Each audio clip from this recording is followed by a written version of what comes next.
Without getting into a long, protracted discussion, the primary difference between a woolly bugger and a woolly worm is the length of the tail. A woolly bugger, the tail is primarily made out of marabou and will be the length of the hook shank. For a woolly worm, it will be made out of yarn. The tail will be made out of yarn. It will be made out of rabbit fur. It will be made out of a series of materials, but will be shorter than the length of the hook shank, and in fact be about half the length itself. Many people will weight their woolly buggers the full length of the hook shank. I don't. I tend to prefer to weight it up forward. This will tend to cause the hook eye to ride down, the hook point to ride up, and give it an undulating movement as you pull it through the water. If I need more weight, I'll put it on the line, on the fishing line. What you'll need to tie this fly is lead or non-lead, an ultra wire rib,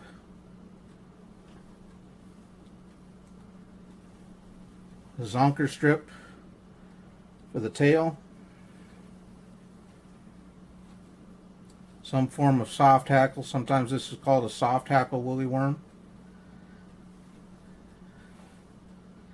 and dubbing. Many will tie their woolly worms and woolly buggers with chenille body. I prefer dubbed bodies, and we'll talk about that in a moment.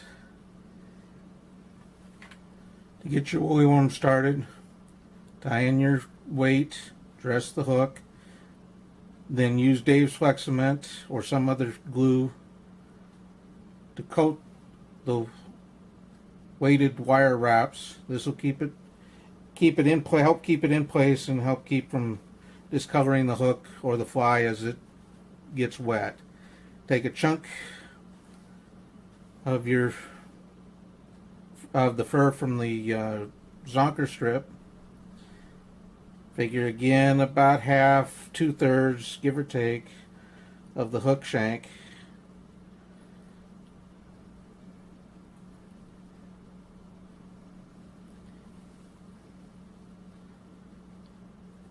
Tie it in. Some people prefer a thinner, more sparse tail. Others a beefier tail. I've found that I tend to like the slightly beefier tails. I think they get a little better reaction from the fish, and they tend to balance a little bit better. But that's largely up to you.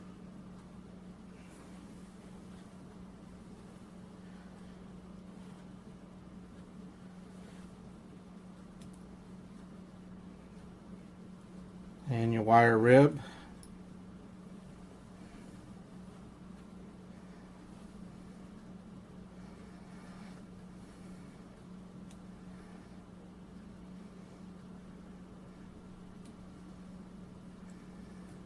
Add your Soft-Hackle. This happens to be J.Fair Schlappen. Now, one of the reasons I prefer dubbing for the body as opposed to chenille is I think it makes a beefier, more flowing, more movement to its body than chenille. Gives it a little bit more of a lifelike appearance. This is one of the places where a dubbing loop shines. Whatever tool you choose to use. Mine happen to be the Cowbird dubbing tools. What you're going to do is you're going to take and create a loop of thread. Just pull it down, loop it around your finger,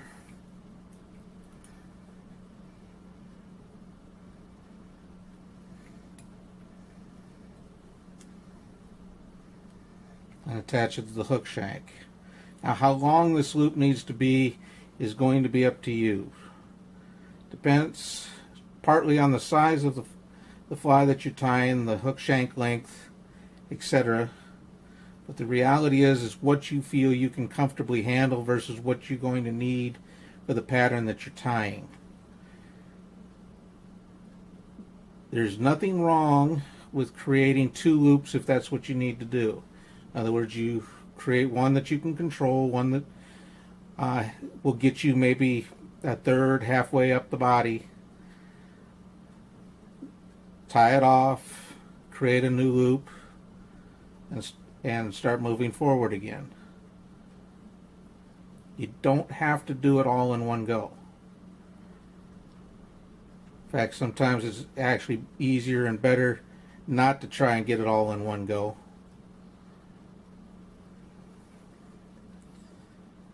Again, it's about controlling the material, not necessarily seeing how fast you can do it or how efficiently you can do it until you get a little better at tying and guesstimating what you'll need versus what you can control versus what you can use, etc.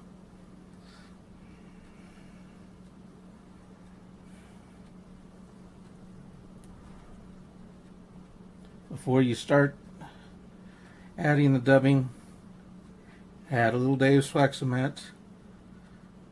Big believer in cement. Adds durability. Once again, once or twice in front of the hackle and rib. Once around the back.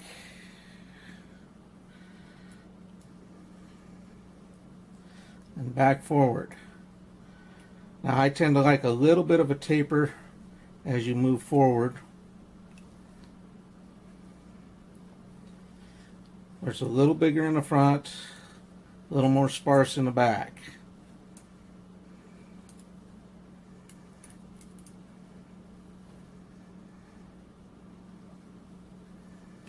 Okay, we didn't get that all with one loop, so we'll tie it off.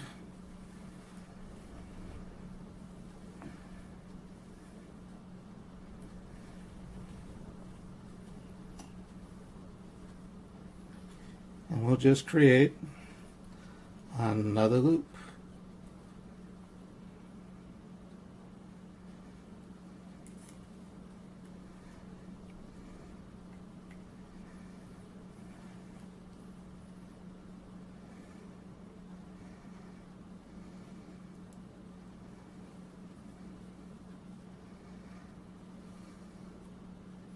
Now this may seem slower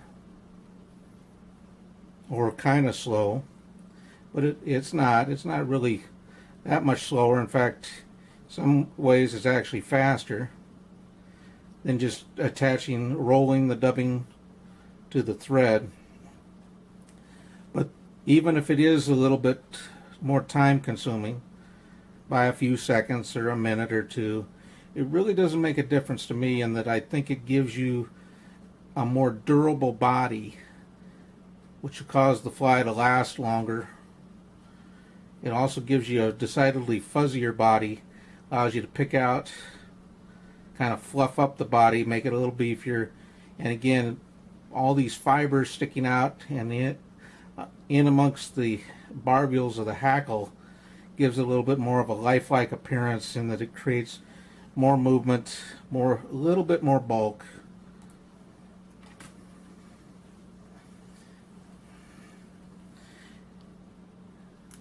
Gary LaFontaine used to refer to it as the trigger effects, something that will trigger a strike from trout. One of the key attributes of any fly, beyond size and color, is movement.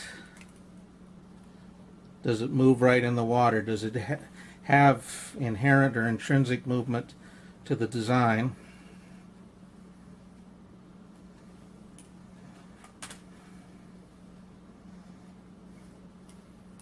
If you get a few hairs sticking forward, just pull them back.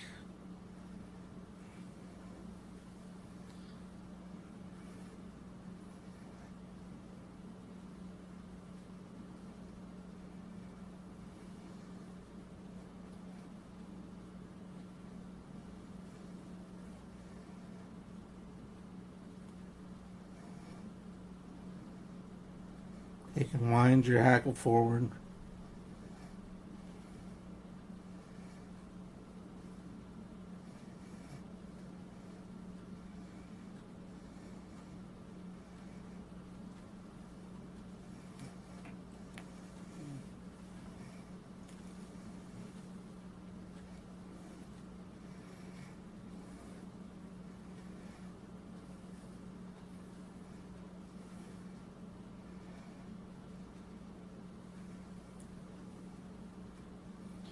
Don't worry about hairs being folded down or trapped underneath the hackle.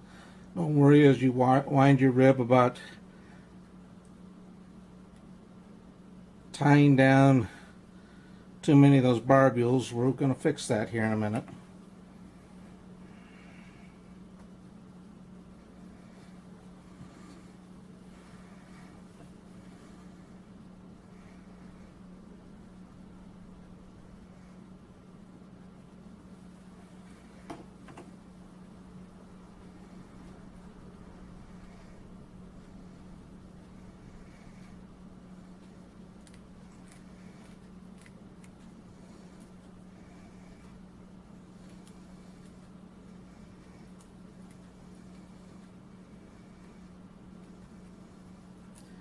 Hold all of those back toward the rear of the hook and create a little bit of a head.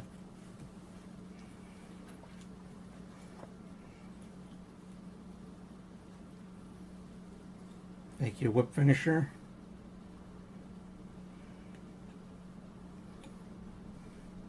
On these woolly worms, I tend to like to do kind of a double whip finish. And you break your thread off or cut it off, whatever works. Now take your dubbing tool. Don't be afraid to get rough. Get in there and just loosen up all that hair, all that dubbing. Rough it up. Mix it in with the barbules.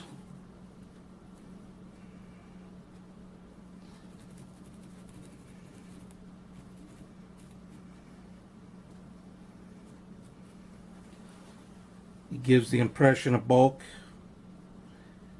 gives a sense of more movement.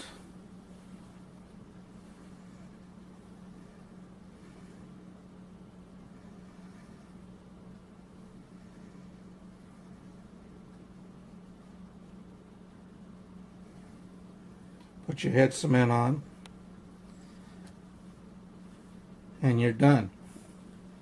Most people tend to tie their woolly buggers and woolly worms on 3x long hooks, but I find that you can tie them on 1x long, 6x long, and anything in between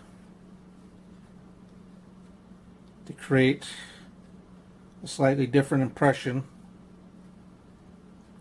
One on top is a size 8, the middle and the bottom ones are size 10.